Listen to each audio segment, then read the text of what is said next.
លាញ់តែបងមួយនាងស្មោះស្ម័គ្រអង្គពីដួងហារតីតែអូនចង់ដឹងចិនប្រខ្លៃបែតៃចំពោះមកស្រីវិញទេ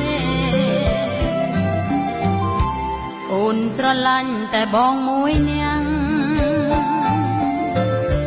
ជឿជាក់ចង់ថាចិនគ្មានប្រារាល់យំថ្ងៃស្រមៃឃើញតា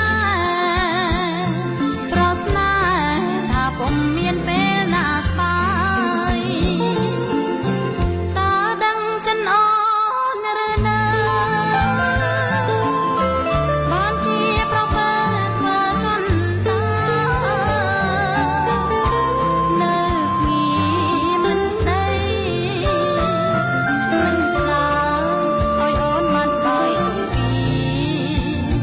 អរ៉ាអូនស្រឡាញ់តែបងមួយនាងទោះជាមានឧបសគ្គយ៉ាងណាបងនេះហើយដែលអូនប្រាថ្នាស្នេហាលោកជីវិតស្រី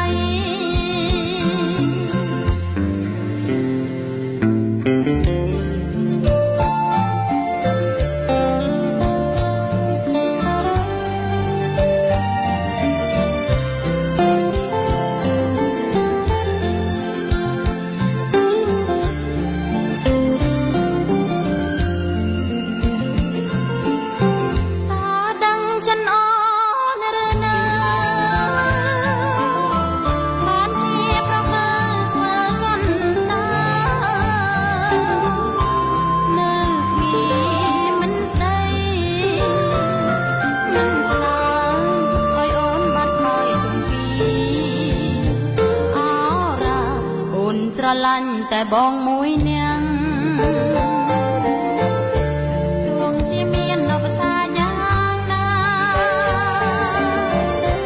បងនេះហើយដែលអូនប្រាថ្នា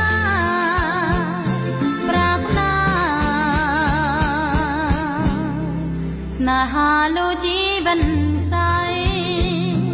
ប្រាថ្នាស្នេហាលោកជីវិត